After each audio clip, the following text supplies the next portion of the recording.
Przez ponad 1000 lat nie mieliśmy żadnego pewnego śladu pierwszych Piastów. Aż do teraz?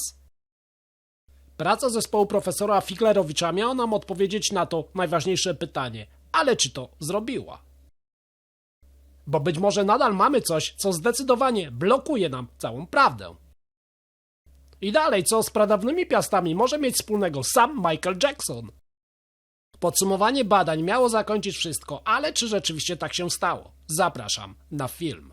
W prestiżowym czasopiśmie Nature Communications ukazał się właśnie artykuł, który jest jak odpalenie kolejnej bomby atomowej, która zamiast zakończyć w końcu konflikt, tylko go rozpali, w przeciwieństwie do II wojny światowej.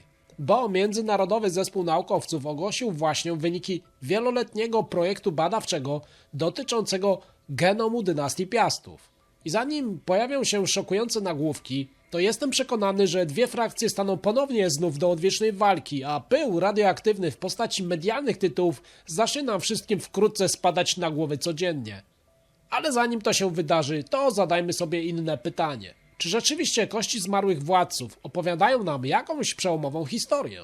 Dziś wejdziemy głęboko w świat haplogrup, rodowych sekretów i mrocznych zakamarków średniowiecznych katedr, gdzie ta stojąca dzisiaj w Małopolsce mogłaby nam w końcu odpowiedzieć na to wszystko.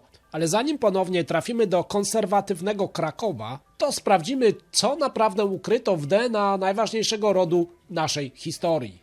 Jednak zrobimy to nieco inaczej. Porównam te wyniki z wiedzą archeologów, którzy przypominają nam, że historia to nie tylko geny, ale też kamienie, izotopy i przede wszystkim twarda polityka, czyli manipulowanie opinią publiczną dla własnych celów. I to od samego początku istnienia jakichkolwiek państw i rodów. Zatem to co najważniejsze, mięso. Co właściwie odkrył zespół profesora Figlerowicza w ostatnich latach i skąd oto tyle szumu? Przebadano łącznie 66 próbek pobranych ze szczątków przypisywanych członkom dynastii Piastów, głównie z nekropolii w Płocku i w Warszawie. Najważniejszym odkryciem jest tak zwana haplogrupa chromosomu Y, genetyczny podpis przekazywany wyłącznie w linii męskiej, z ojca na syna. Wyniki pokazały, że 7 na 10 zidentyfikowanych Piastów należało do linii R1b. Dlaczego to już wkrótce wywoła taki toksyczny spór pośród wszelakich badaczy i zwolenników różnych teorii pochodzenia Piastów? Ponieważ w czasach, gdy powstawało państwo polskie, linia ta była w Europie Środkowej i Wschodniej rzadkością. Dziś występuje ona najczęściej u mieszkańców Europy Północno-Zachodniej, w Holandii, Francji czy Wielkiej Brytanii. Wyjaśnić tu trzeba, że to występowanie miało miejsce na przestrzeni różnych epok.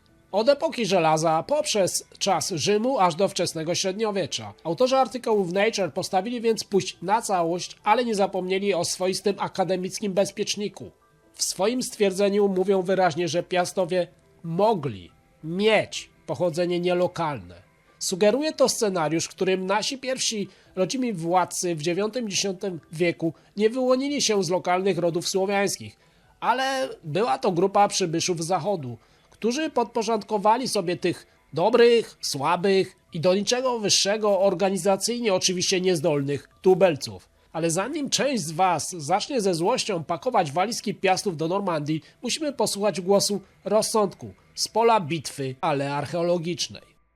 Tutaj do gry właśnie wchodzi ta współczesna nauka, która przechodzi swoistą rewolucją. Bo jak zauważają badacze tacy jak profesor Buko, współczesna wiedza o początkach Polski nie opiera się już tylko na tym, co napisał sam Galanonim czy Titmar. Dziś mamy badania izotopowe, radiowęglowe C14 i genetykę, które pozwalają na ciągłe korekty naszych poglądów. Zatem w istocie rzeczy jaki jest problem z sensacją z Nature? Brak DNA pierwszych 5 pokoleń dynastii. Nie mamy próbek Mieszka I, Bolesława Chrobrego czy Kazimierza Odnowiciela. Najstarsze pewne dane genetyczne pochodzą dopiero z 9 pokolenia linii mazowieckiej, od Konrada Mazowieckiego.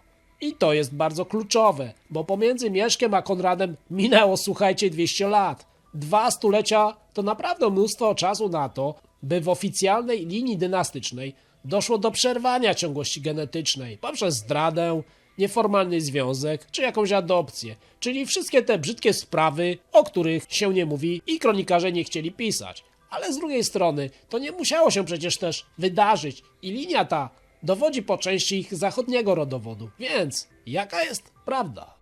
Co więcej, archeolodzy przypominają o miejscach, których można dotknąć. W tym wypadku mam tu na myśli Palatium Mieszka I i kaplicę na Ostrowie Lenickim czy Rotundę w Gnieźnie, które bezsprzecznie pochodzą przecież z X wieku. To są twarde dowody na istnienie potężnej już wtedy władzy, ale czy ta władza na pewno była obca? Archeologia Mazowsza pokazuje groby w obudowach kamiennych, które kiedyś brano za oczywiste ślady wikińskie.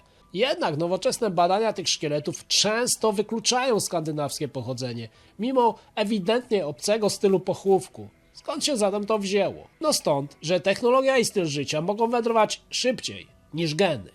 I teraz, jeśli myślicie, że genetyka to tylko nudne statystyki, to posłuchajcie o niesamowitej zagadce ostatnich książąt mazowieckich, Stanisława i Janusza III. Zmarli młodo, a o ich śmierć posądzano królową Bonę, która rzekomo miała ich otruć. Jednak badania DNA co prawda nie potwierdziły trucizny, ale odkryły coś znacznie bardziej ciekawego. Okazało się, że bracia, którzy według wszystkich źródeł historycznych mieli tą samą matkę, Annę Radziwiłłównę, posiadali różne mitochondrialne DNA, a to DNA dziedziczy się wyłącznie po matce. Zatem to oznacza, że jeden z braci musiał mieć inną matkę niż sądzono. W takim wypadku mógł być dzieckiem z lewego związku lub potajemnie został adoptowany i nikt o tym nawet nie wiedział, oprócz małego zaufanego kręgu. To pokazuje, jak ciekawym, skomplikowanym i pełnym tajemnic było życie na piastowskich dworach i jak ostrożnie musimy podchodzić do interpretacji genetycznej czystości. A teraz kolejna ciekawostka, która da wam jeszcze bardziej do myślenia. Mutacje genetyczne bliskie tym piastowskim można znaleźć u tak odległych postaci jak sam Michael Jackson. To tylko dowód na to, że haplogrupy łączą ludzi w taki sposób, który wymyka się w ogóle prostym definicjom narodowościowym. Myślę, że największy spór wokół publikacji w Nature ponownie będzie dotyczył definicji tak zwanego Słowianina, bo artykuł zdaje się sugerować, że Słowianin to tylko ktoś z haplogrupą R1a. Tymczasem badacze historii i kultury przypominają nieustannie. Tożsamość narodowa czy etniczna to kwestia również języka, obyczajów i polityki, a nie sekwencji nukleotydów. Dla Titmara czy Gala Anonima Mieszko I był słowiańskim władcą, niezależnie od tego, czy jego praprzodek przybył z Niderlandów, gdy była jeszcze prowincją rzymską, czy mieszkał nad Wartą w epoce żelaza. Krytycy zauważają też, że haplogrupa R1b mogła być obecna na ziemiach polskich już od tysiącleci, na przykład jako pozostałość po osadnictwie celtyckim, co już przecież w tamtym roku wywołało niemały szok. A jeśli mam tutaj rację, to przodkowie Piastów mogli być lokalsami, ale od roku około 500 przed naszą erą, będąc genetycznie odmiennymi od nowszej fali Słowian, ale kulturowo całkowicie już zintegrowani, co z pewnością bardziej przypadnie do gustu oczywiście zwolennikom czystości ziem polskich, ale mały smrodzik celtycki chyba nadal będzie zakłócał ich mentalny spokój. Kończąc, badania zespołu z Poznania to gigantyczny krok techniczny. Potwierdziły one autentyczność grobów i pokazały powiązania Piastów nawet z węgierskimi Arpadami. Jednak tak zwana teza o zewnętrznym impulsie, który musiał stworzyć Polskę, jest przez wielu uznawana w tym momencie za nadużycie albo niemal niehonorowy zamach na naszą polską tożsamość narodową, nawet może zradę. Jak zauważa profesor Buko, nauka wymaga powtarzalności. Dopiero gdy inne zespoły dojdą do tych samych wniosków, będziemy mogli mówić o przełomie i prawdzie nie do podważenia. Dziś historia Polski to żywa historia, która dzieje się na naszych oczach, niemal jak ta realna samego Zychowicza. Jednak najważniejszy w tym wszystkim według mnie jest Kraków i brak zgody na przebadanie tamtejszych szczątków. Jedno wielkie pytanie. Dlaczego? Dlaczego nadal nie ma zgody na przebadanie tych szczątków? Wszystko to prowadzi do teorii spiskowych, które tylko będą nadal narastać i budzić spory o naszą tożsamość. Kiedy tak naprawdę wszystko jest w naszych rękach, a właściwie w rękach naukowców z Małopolski, bo klucze do rozwiązania tej zagadki spoczywają w grobach królewskich katedry wawelskiej.